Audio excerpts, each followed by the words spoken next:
Good evening and welcome to our fall lecture series. We're glad to have those of you online and those of you who can attend in person. And it is my privilege to welcome Dr. Heidi Olson Campbell. Some of you may remember from a couple of sessions ago, we had the privilege of having your husband Michael with us, albeit at a time of better weather. But in this rain, you are seeing Seattle maybe at its most essential essence, what it's famous for. When Michael was here, he went bird watching, but we're so thankful to have you here. And I'm gonna read a little bit from the bio that you have in the bulletin. Heidi has an MA in English from Andrews University and recently defended her PhD in history from Baylor University. And she did so from the teacher Beth Allison Barr, who wrote a book when I first came to Green Lake that I used extensively, just talking about the history of women in the church. And Heidi's gonna be talking to us about that specifically from the realm of Adventism. Her dissertation was titled Woman at the Cross, which examines women's roles as participants and a didactic subjects in Paul's cross sermons. This is also the title of the subject for tonight, Woman at the Cross. Heidi has published articles in church history and religious culture and Anglican and Episcopal history on early modern religious rhetoric about women. She received the Nelson R. Burr Prize in 2023 for the most outstanding articles in Anglican and Episcopal history and the Charles Perry Graduate Student Prize from the Southern Conference on British Studies. Heidi has also written on the role of women in Adventist history, writing the chapter Women in Adventism in the Oxford Handbook of the Seventh-day Adventism, editing and writing for the Encyclopedia of Seventh-day Adventists. Also, if you have not seen it yet, she has a fantastic podcast called They Also Served, which tells these stories in podcast form and really easy to listen to. Look that up after, but for right now, it is my privilege to welcome Dr. Heidi Olson Campbell. Well, thank you for inviting me here, and even if it is a cold and rainy Seattle, I mean, what other weather could you expect for Seattle anyways? It should be cold and rainy. If it was warm and sunny, I mean, it just wouldn't seem quite right, would it? So it's a lovely, cold October fall day, and we're going to be doing over this weekend a very sweeping survey of all my interest areas, I'm afraid. So I may get a little wordy, and you might have to keep me to time a few times because I get pretty excited about some of these topics. But we're going to start out with talking about Old Testament women and how Old Testament women were portrayed in the late medieval and early modern. This is actually what my dissertation was focused on, late medieval and early modern period, and push back on some of our assumptions about how women have been portrayed over time. And then tomorrow we're going to talk about a real living woman, Katrina Schutzel, who's from the 16th century, who's one of my favorite people in all the world, though I have a lot of favorite people in all the world, at least that's what my students tell me. And yeah, and they're like, well, you like them all. Okay, maybe not all of them, but a lot of them. And then we'll talk about my favorite biblical character for a church, and then head into Adventist women and how they lived out their faith on Sabbath afternoon. So I'm really excited to be here and talk to you about them for a little bit. Is my PowerPoint loaded up? Oh, there we go. Oh, I figured it out. Sorry. I'm a little slow on figuring out the PowerPoint thing. So tonight it's called They Serve Him Best, Old Testament Womanhood, and the question of what did it mean to be an Old Testament woman? This is one of the many sermons that I studied. This is a quote from it, and when I first encountered this particular quote, I was pretty shocked. It was by a guy named James Biss. He was a preacher, an Anglican preacher in the late 16th century under Elizabeth I, and he wrote of biblical women and of England itself. If England would repent, the Lord would continue to bless her, to give her victories over her enemies, that neither open enemies abroad nor privy conspirators at home shall be able to do her violence. Sisera by Deborah, a woman shall have a nail knocked into his skull. Hophernes by Judith, a woman shall have his head cut off. Elimelech by a woman shall have a piece of a millstone break his brain pan. By Elizabeth, a woman, the goats of Italy, the wolves of Spain, the cormorants of Rome, the Irish colts and the foxes of England that are now in England, and all other her enemies shall so be brought to shame. And it was pretty shocking because you don't generally think of people 400 or 500 years ago depicting women in violent, angry, militaristic terms. And yet in this sermon, not only was he portraying women in this manner, but he was also saying this was the ideal woman. Not a marginal woman, not a woman to be criticized, but women going out and fighting battles or murdering tyrants was actually the ideal. And it brought me down the rabbit hole of doing my research on Paul's cross sermons. Generally, when I think of how people in the past have portrayed women, I more often think of people like Rachel and Sarah. This is a tapestry from the Victoria and Albert Museum anyways, that a woman presumably did some of the embroidery on of a marriage scene. I think this is Rachel getting married.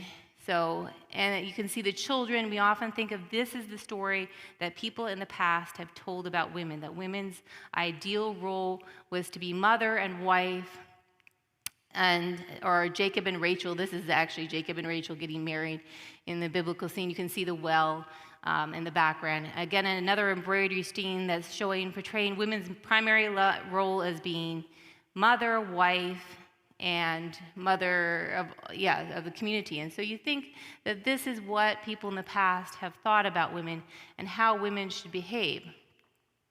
Oh, sorry, going to go back there.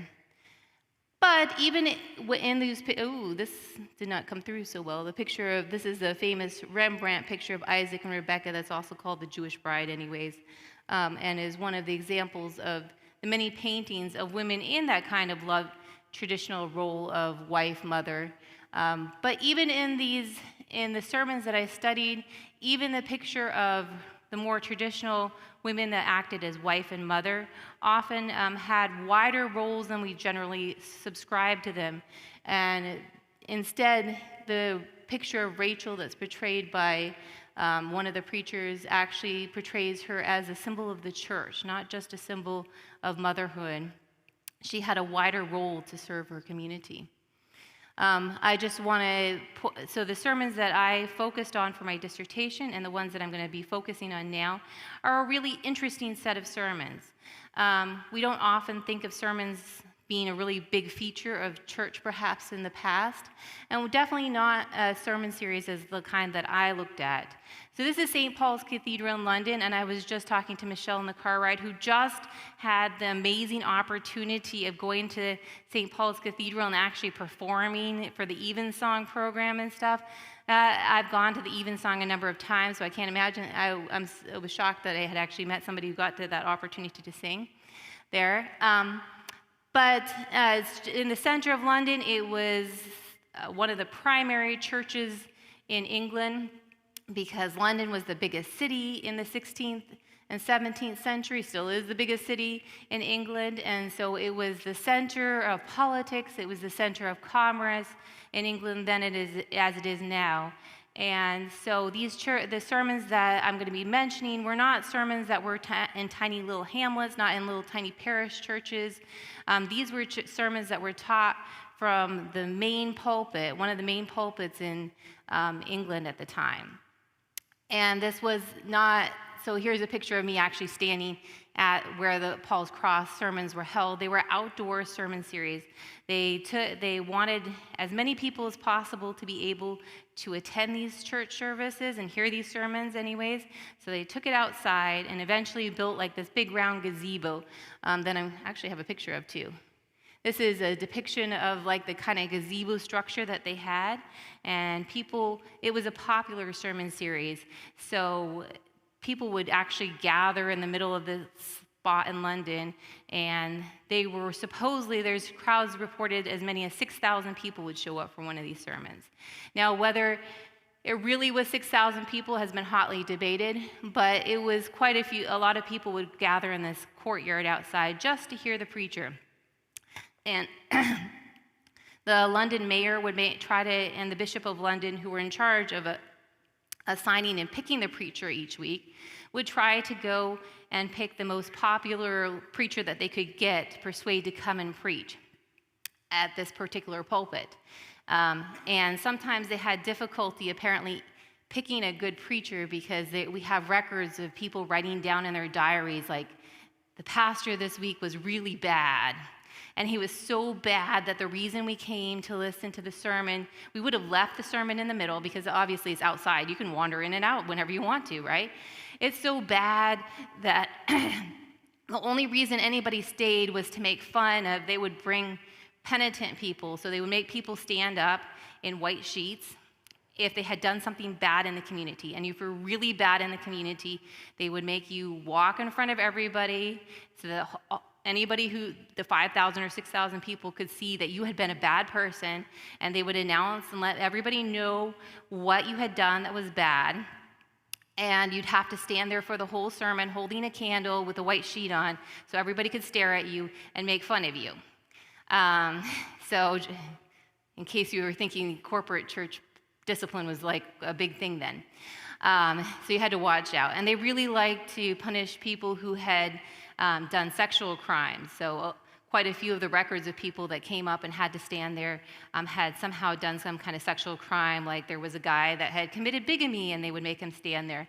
And then there was the interesting character Moll Cutpurse, who was brought up there to stand in front of the community and do penance. Moll Cutpurse is actually like immortalized in some stories and plays from the time period too. But she would wear clothes like a man, so she was known for cross-dressing, and she was also known for picking people's pockets. And she became quite famous, and apparently was quite funny as well, because the diarist who comments about her doing penance in front of the community mainly for her crimes of doing things like pickpocketing and stuff, said that the only reason people stayed was because Moll was talking. She was bantering back and forth with the crowd, apparently wasn't very sorry for her sins and wasn't very sorry that she was having to stand there in front of people. And so people were having more fun making fun of her and joking back and forth with her than they were listening to the preacher. Anyway, so I can only imagine having to try to preach an outdoor church service like these preachers did with penitents standing there with a white sheet on, people making jokes or throwing things at them or whatever. And then you could, because it was outdoors, and you can see in this picture, there's actually a horse right here in the corner. So there were people on horseback riding around, and it was just a like uproarious, crazy scene all the time. Dogs barking, birds flying by, anything could happen when you're preaching outside like that to a large crowd.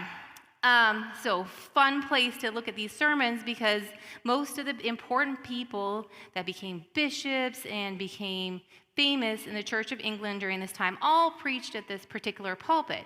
So these people were not, definitely the sermons and the little snippets. I'm not going to be reading lots of sermons because they were very long, but they'd actually preach for 2 hours. Good news is I'm not going to preach for 2 hours for sure tonight, especially since I'm on East Coast time, and that would be very late in my time. But they would preach for 2 hours, and these sermons were done by very important people. So these very important people would definitely know what the political winds and how they were shaping, and so they would be careful what they said at the sermon, because there were often censors in the crowd, and they would be listening in to these sermons, and if you said something that sounded like it was a little bit seditious, like you were going to threaten the government somehow, or it didn't conform to the official party line of the Church of England at the time, you could be dragged up and questioned, and nobody likes that, right? And you could potentially get your head chopped off or get burned at a stake or whatever, too. And in fact, one guy does get burned at the stake for what he says, presumably, as well as not conforming to the King Henry VIII, who didn't mind burning people at stakes. Yes, we're looking at these sermons. There's some copies of the sources, anyways, of the sermons. Okay, but enough about the location that I'm talking about. On to the women themselves. So the three women that I want to talk about particularly tonight are not Rebecca, Rachel, and Sarah, but these three women. And you may call me out on one of the women, and you can decide whether you think she should be included as one of the worthy Jewish women. It was actually called the Worthy Jewish Women. But the three women are Judith, Deborah, and Esther. In medieval Europe, they had what they called the nine worthy men to begin with. The nine worthy men were the men that everybody should emulate, that had the virtues that the community wanted to emulate. And three of the men were pagan from classical Rome culture, three were Hebrew or Jewish, and three were Christian men that you should emulate their virtues. Well, over time, people said, well, if there are nine worthy men, there should be nine worthy women as well, right? That we should have people that women could emulate as well. And of all the women in the Bible and all the women in the world, the three worthy Jewish women that they ended up picking were not Rachel or Rebecca and Sarah, women, or even the Virgin Mary, who held more traditional roles of mother and wife and daughter, but rather they chose these three particular Jewish women as the women that were the most worthy Jewish women in the world at the time. And so we'll talk a little bit about what they say about them. According to John Elmer, this is another picture of from the British Library anyways, of the Jewish women worthies from a manuscript. But according to John Elmer, no Deborahs, no Judith, no Hesters, no Elizabeths, for sure, where such be, there is no token of God's wrath, which the prophet threatened here, but of God's favor. In other words, what John Elmer is saying in this text is that indeed it is not that Deborah, Judith, and Esther is what he means by Hesters. When they acted, when God called them to perform, it wasn't because God wanted to pick a man. It was because God had picked these three women to serve him. And so women were actually not, God picking women was not because God couldn't find a worthy man. It was a sign of God's favor that he had picked these three women, as well as Queen Elizabeth, who was the queen at the time. These women were not just exceptions. They were the ones that he had particularly chosen to perform his task for him. And Judith is, some of you may not be familiar. I don't know how many people have ever encountered the Apocrypha before. We have lots of Apocrypha people. Okay, never mind. So Judith is a figure from the Apocrypha, so we often don't think of her as part of the biblical narrative because a lot of people don't read the Apocrypha. But Judith was a very popular figure from the Apocrypha at the time, especially starting in the 16th century, but well into the 17th and 18th century. There are lots and lots of depictions of her, and you can go through and see much more gruesome pictures that they have from the time period of her chopping off the head of Holofernes. In some of them, she seems quite delighted about chopping off the head. In this one, she looks quite much more aristocratic and much more calm about the whole experience. But in some of them, she's like very happy about it. And this is another tapestry from the Victoria and Albert Museum of it as well. Shows you how resonant the figure was, how often you would come across this particular figure in the time period. But Judith, even though she's from the Apocrypha, we kind of expect the Apocrypha to be a feature in Catholic Christianity because they included the Apocrypha. But by the time of the Reformation, as we're moving into Protestant Christianity, they did a deep dive on whether they should include these apocryphal books in their canon still. And most of them sort of got eliminated or at least sidelined because of that. And indeed, some of the preachers that I encountered when I looked at these sermons did believe that the Apocrypha shouldn't be included, and definitely not the story of Judith. In fact, one of them says claimed that the Catholic inclusion of Judith in the canon was presumptuous. It was a sign of their depravity, essentially, the Catholic Church's depravity, because they kept the story of Judith in the canon. It was a high disgrace of Holy Scriptures that Judith should be included in it. But as you can tell from these many pictures, and Louis the Cranach the Elder is actually famous for having painted Luther, if I recall correctly, as well. So he was a Protestant, painted a lot of Protestant figures too. So that kind of gives us a hint that even though, yes, there is some question about whether Judith and the Apocrypha should be included or whether it should be kicked out of the Bible, that there was definite still interest by Protestants in the story of Judith. And part of the reason they liked her so much, this particular character, was because Judith's story goes such. She and her town are under threat by a pagan general who is threatening to come to their town and destroy it utterly. In fact, he gives them a deadline. He tells them, you have this many days, and if you don't surrender to me, I am going to come in and I'm going to kill all of you. And the town votes, they talk to each other, and they decide, hey, we are not going to win this battle. We need to just surrender to this pagan general, this non-Hebrew, non-Jewish general, because there's no way we can beat him. And Judah says, no, I think we should take the whole time that the general has given us. I think we can defeat the general if we just have more faith and we pray about it. But Judith believed in faith and works. So she was a wealthy widow. She was beautiful. In this picture, you can see that she's depicted as quite a lovely lady. And so she decides to dress up in her nicest clothes and go over to the enemy. And she does. She dresses up in her nicest clothes, goes over to the enemy, and says, hey, General, I want to help you out. I can give you inside information. And she plies him with alcohol and her beautiful wiles. And then once he gets drunk enough and falls asleep, I'm kind of shortening the story, she chops off his head, sticks it in a bag, takes it back to the city, and gives it to the magistrates and says, see here, God has delivered him into your hands. Well, the reason her story becomes so interesting to the Protestants is when the Protestant Reformation begins, it's definitely not guaranteed that any area is going to stay Protestant. And a lot of Protestants live under Catholic rulers. And the question quickly becomes, what do we do if we are Protestants living under a Catholic ruler who's repressing us?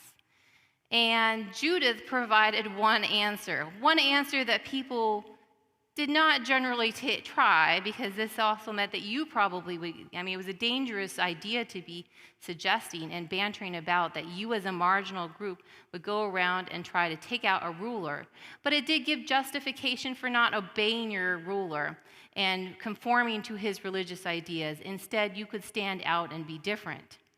And so Protestants kind of are interested in this idea. What do we do when we have a ruler that tries to force us to be Catholic, when we want to be Protestant? And it goes the other way, too. The Catholics also kind of hold on to the idea of Judith and are interested in the story of Judith because they also think, well, what do we do when we as Catholics, are forced to live under a Protestant rulership? And so they banter back and forth on what to do with this idea. And Judith, the story, therefore becomes a spot of debate, a way to debate what do we do if we get ourselves in trouble. In England, in England, though, by the late 15th century, late 16th century, by the time that Elizabeth I starts to rule, then we have, England becomes definitely Protestant under Elizabeth I.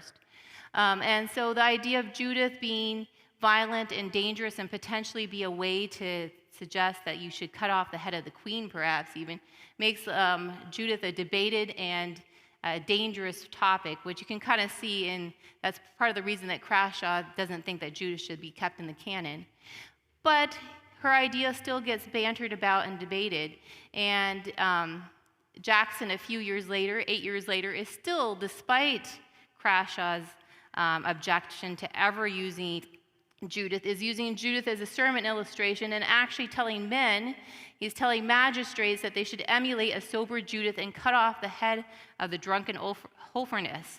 In other words, he's trying to encourage them to go and cut off, to push back against the sins of the people and the community, and actually should be like Judith and stand up to evil and to sin. The other character is Deborah. She wasn't actually very popular to depict in art. I had a hard time finding anything but woodcuts when I was looking for pictures for this of Deborah. But Deborah was a popular character in England in particular because of Elizabeth I, and actually becomes popular even before that with Mary I. So when Elizabeth I becomes queen, Deborah is a way to argue for women's rulership. In England, there was a lot of pushback before under Mary I. So I should give you a little bit of history lesson back up. So Henry VIII is king of England and has two daughters, right? Mary I and Elizabeth I is what they are going to become.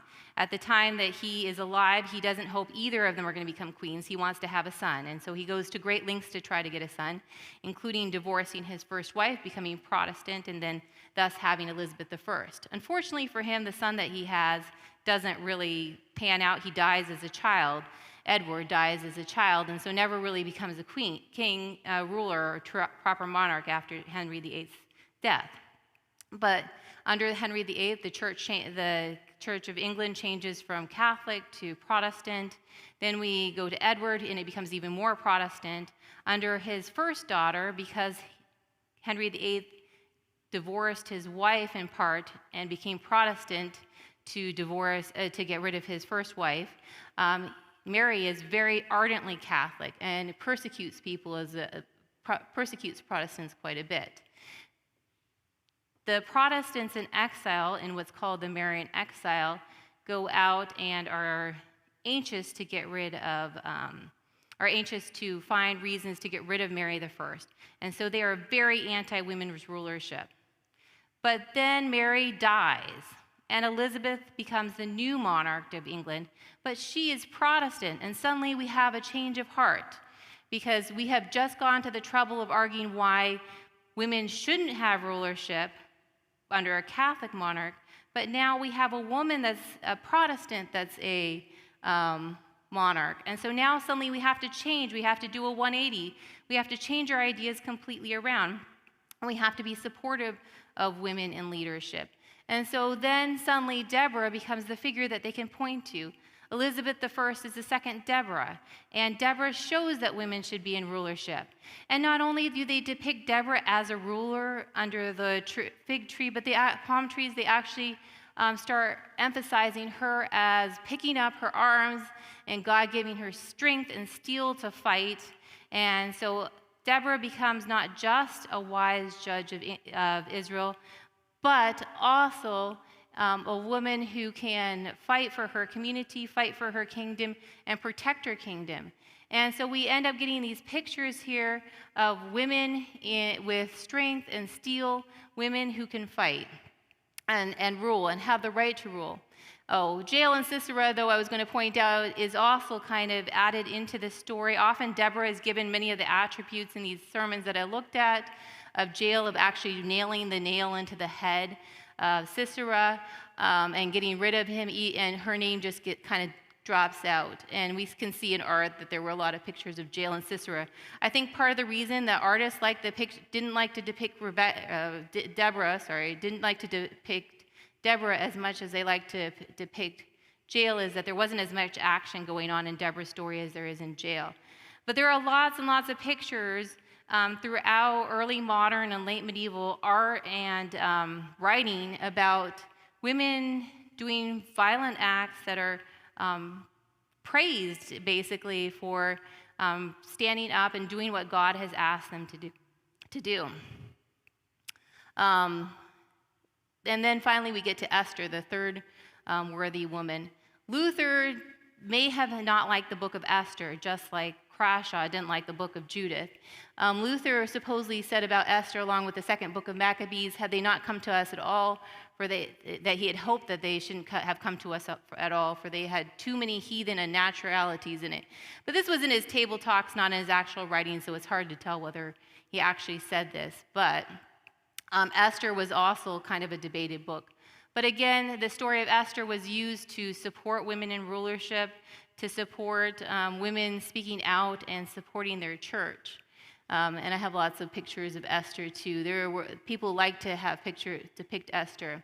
And the Esther that they depicted was an active Esther who actually, in the Bible itself, she's mainly presented as a queen consort, but in some of these sermons, they actually present her much more as an active ruler in the kingdom, even though she's definitely a queen consort.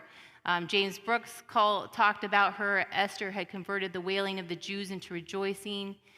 James Biss again talks about Phineas and Hester standing in the gap. England should have been, if without Hester standing in the gap, England should have been as Sodom and like unto Gomorrah. And Thomas Holland talks about Hester, lumps her in with prophets as having the infallible testimony and seal thereof immediately from God. So Hester's participation in saving the Jews was basically like a divine inspiration for her. William Holbrook urged men to emulate Hester and stand up and show themselves a man by behaving like Hester and standing up and standing for what was right, even if it caused them to perish.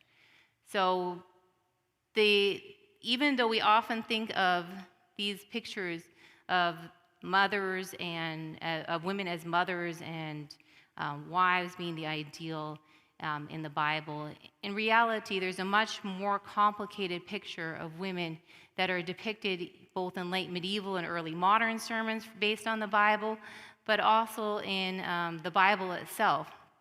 Women were not just inactive participants; they were active participants in society, in ruling, in even military action. And I just wanted to highlight once more why these particular images are coming out. Part of it is because they're justifying women's rulership. Partially, they're justifying standing up to tyrants across time.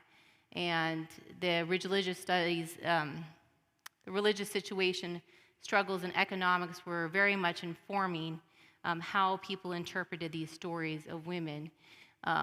And as we go through our lives, and tomorrow when I talk about Mary Magdalene, I'm going to especially come back and reiterate this point, we need to think about what stories do we tell, whose stories do we tell, and why do we tell those stories. In these sermons that I looked at in early modern England, much of the sermon was being shaped, the way that they were representing women was being shaped by the political circumstances that they were under. They needed to explain why a woman should be ruling their kingdom. And so they very much wanted to focus on justifying that and shaping the way that they told the biblical story to match the political circumstances that were happening at the time. Or is the Bible shaping our view of culture, economics, and politics? So as we read the Bible, how are we interpreting it? What lens are we interpreting it through? Are we limiting other people or God by our interpretation of the Bible? Are we limiting women to limited roles, or people of all kinds to limited roles because it fits our cultural and economic milieu? So I'm going to wrap up there for now and leave some of my discussion. We're going to go into this in a little more depth when we talk next on Sabbath. All right. Questions? And Gumi, if you put up on the screen. Thank you, Dr. Campbell. And if we put up on the screen, for those watching online, we have a QR code that you can type in your questions. So we'll give a moment for that. And at the end of our discussion, we'll promote the talk for tomorrow, and that starts at 9:30. So I hope all of you watching online and in person can come for that, and it'll continue out throughout the day. But we have the QR code. I'm sure Gumi has it up on the screen. And go back to it too. We don't need it here as much. That's fine. And we'll start with questions here in the audience, though. Michelle has a microphone, and if anybody has a question, go for that. But maybe I will start as you think through what questions you may have. And because you mentioned some of your training for your PhD defense was at Baylor under Dr. Beth Allison Barr, She tells a story in her book about even as she was this PhD, super educated lady, there was a bias that she experienced in her denomination about not being equipped to teach the younger boys in the class. My question for you, within the denomination of Adventism, tell us good experiences, or if you've had any personal not so great, anything that comes to mind that way, and then we'll pass it off to any other questions that people have. For personal experiences. Oh dear. So you met my husband the last time. So we've been missionaries outside the United States as well. And I guess that's part of what shaped what I chose to look at. When we were outside the United States, I thought that ordination of women or concern about women in ministry was mostly a North American, maybe European issue. And I thought that most women pastors were only in the United States or in possibly Europe. And I discovered I was wrong. So now I'm going to be scared, though, because I'm getting recorded. I always have to think. This is the problem with asking personal questions. You understand that, right? And I discovered I was wrong, which is always a good thing, to discover that you're wrong and to come across new ideas. I discovered that there were women pastors in Indonesia. I discovered that there were lots of women pastors, of course, in China. Probably wasn't a surprise for anybody here, but was a surprise for me at the time. And that there were women pastors in Mongolia. And yet, so many of them felt sometimes like they were God's second best, that they were God's backup option, because, or at least that's what I perceived as what they were saying, and that God had not found enough men that were willing to step up to the plate like they should, and so God had gone ahead and condescended to ask them. And that concerned me because they were doing amazing work, right? And that God wants to use everybody, not just one gender or one race or one whatever age group too, to serve him and to do outreach. And so I guess that inspired a lot of my subsequent work, or inspired me to go on and do a PhD, was the thought that I want to make sure that these women know that God wants them, right? So I guess that's my big formative answer to that question. I'm trying to think of I guess I'm sticking with that one. No, thank you very much. And it is a worthwhile, I guess, impetus for a career in really wanting to help all humanity, specifically females, see that, yes, of course, there's a place for you too. Any questions from our audience? And Gumi, I have the online here, but if I miss something, just let me know as well. Okay. Any questions from anybody here? Yeah. So the examples seem to be women in the Bible that were rulers or warriors that spoke to that. So that was mostly spoke to the internal politics of England at the time. How about spoke to the religious environment in England at the time? What spoke to the women in the? Okay, what spoke to the by focusing on those three women. So the sermons I looked at have tons of different women that were included in there, but of course the one that gets kind of dropped out a great deal, at least for a time period, is Virgin Mary. Because of the debates between the Catholic and the Protestants. Now, she does continue to appear throughout that time period. However, she gets kind of smooshed down quite a bit for a number of years. But mainly she pops up because there's some anxiety about non-Trinitarianism. So when Protestantism emerges, there is a more extreme form of besides the Lutheran and Calvinist, that is called Anabaptist, which we, of course, as Adventists are descended from, and the Baptists. I mean, we're kind of tangentially descended from them by a lot of like curves and stuff, but are sort of descended from. And among Anabaptists, some Anabaptists object to the term Trinitarian because it doesn't appear in the Bible, as you no doubt know. And so some of them therefore decide, well, God, they kind of take a lot of different views of what Christ's role is in the Trinity, but they kind of put Christ often either as either only human or only divine, not having a dual nature, and also often try to, or sometimes would put Christ as lower than God in nature. And because of that, the Virgin Mary, even though she's smushed down for a while because they're very concerned about people venerating the Virgin Mary, she's super popular, right? Especially at a time period. So it's always nice to think that people wanted to wanted to show appreciation to the mother, and they wanted to show appreciation to the Mother of God amongst others.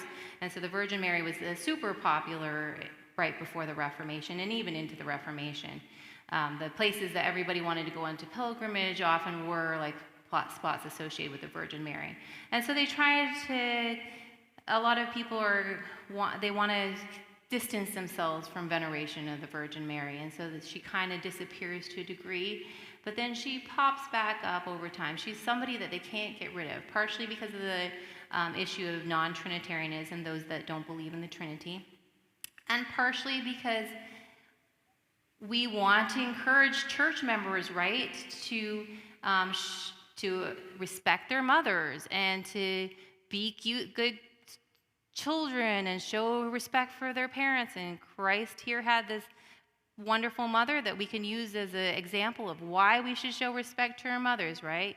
And so there is like a lot of women that do pop up. Sarah and Rachel and Rebecca are very much throughout the sermons as well. Not so much Ruth. I noticed Ruth. I thought that was Ruth maybe in the picture of the series. She disappears. Poor Ruth. But although they are indeed praised for being wives and mothers and all of that and good citizens, they also become symbols of the church and how the church should behave in relationship to God. You know, that we should be respectful of the church and we should support the church, and yeah. So there's all these like very complicated stories that go on and reasons why they're complicated, but oftentimes there's a lot of sermons too about trying to obey, you know, your bishops and stuff like that, because there was all this debate. There was constant debate during this time period over theology, because the Church of England during the beginning of the Elizabethan period, how far were they going to go in the Protestant? Were they going to adopt a Calvinist view? Were they going to adopt an Anabaptist view? Were they going to adopt a Lutheran view? You know, there's a lot of debate about theology all through this time period, and a lot of people don't agree on where things are going to land. Anybody else? Yes, I got it. Terry? This is just a quick question. You mentioned students, and I don't see in the bio, where are you teaching? I am currently teaching at Spencerville Adventist Academy. And when we were in the Philippines, I taught at IS, which is not ISIS. We have to be very clear on that one.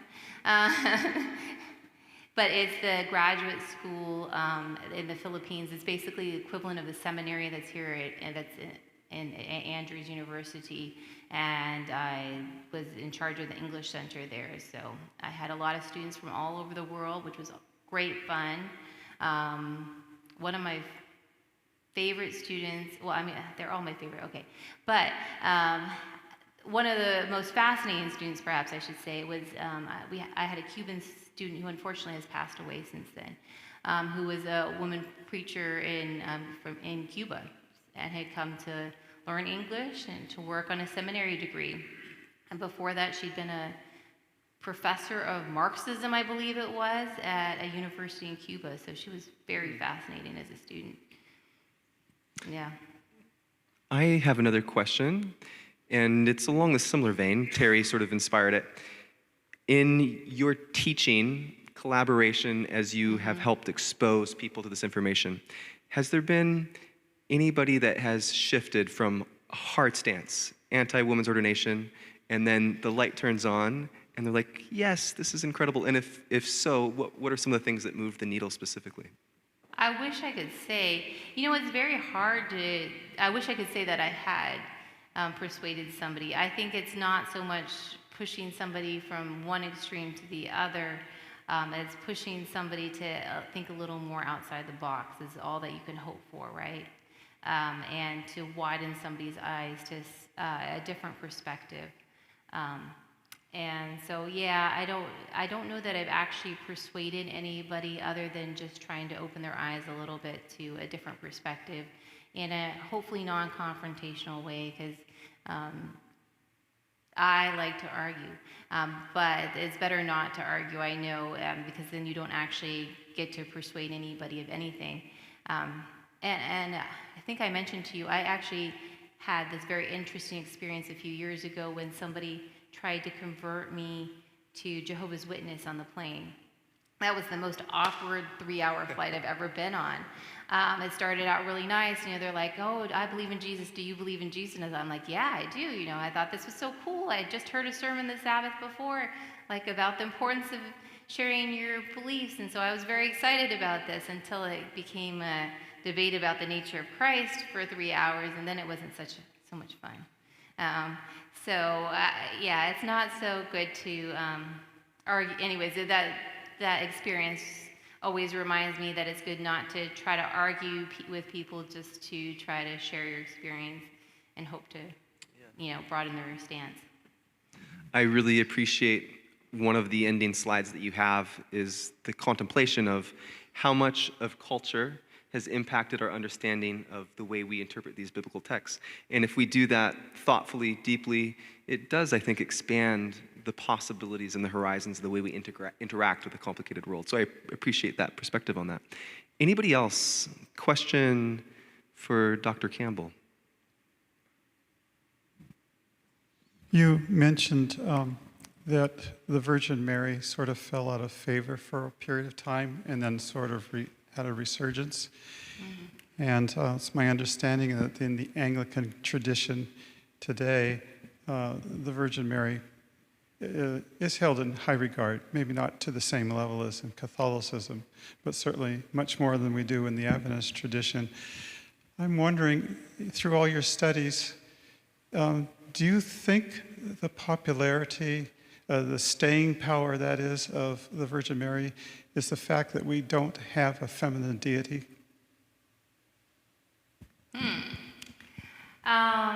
Yeah, I think obviously there is an element to that, and that women needed a figure to emulate, or at least the men that were preaching the sermons thought that women needed a female figure to emulate. So she does come back kind of over time. It shifts and wanes, but it often has a lot to do, at least I have theories about what brings her back into the Anglican community. And I think a great deal of it has to do with a lot of loss, of periods of time of loss. So during the period that I'm talking about, we have a lot of climatic disasters and the plague. And when there's a lot of family loss, I think there was a recognition that they needed a woman for women who had lost a son. Because a lot of women and men, for that matter, were going through that same kind of mourning process during the time. They were losing children right and left to the plague or to famine or to lots of circumstances, to war, and that there is some elements that people wanted to bring back a figure that would sympathize with them, right?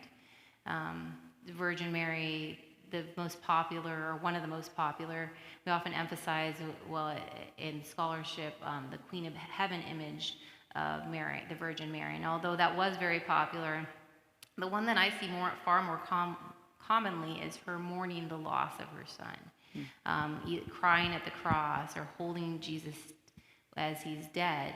And I think all of us kind of need some figures. Sometimes we need somebody who can sympathize with our suffering, right? And I think that's part of the reason she has such staying power. Anyone else? Yeah, Pedrito.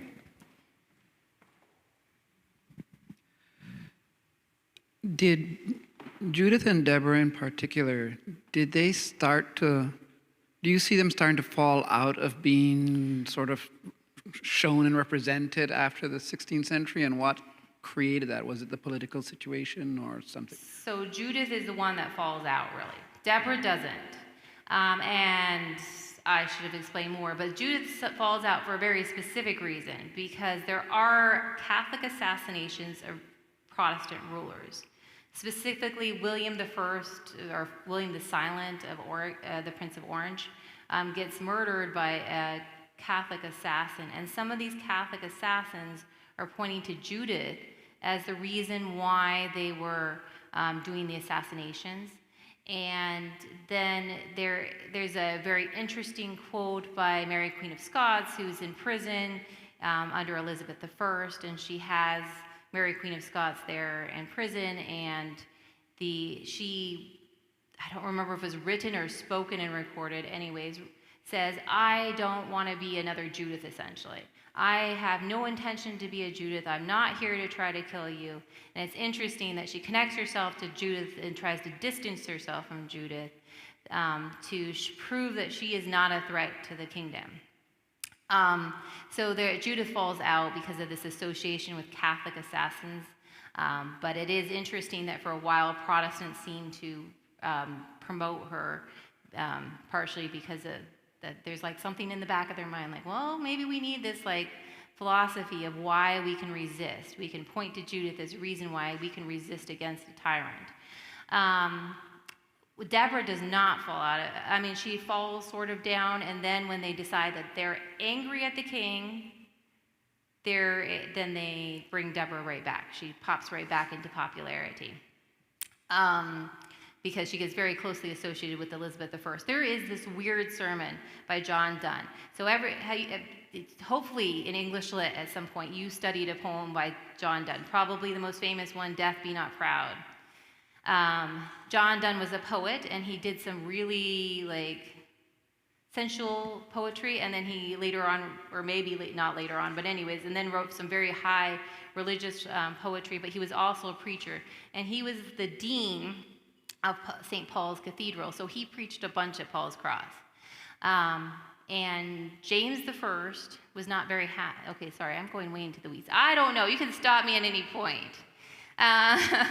James I, though, was having some difficulty with his preachers who were questioning his policies, because he wanted his son to marry a nice princess that had a lot of money from Europe.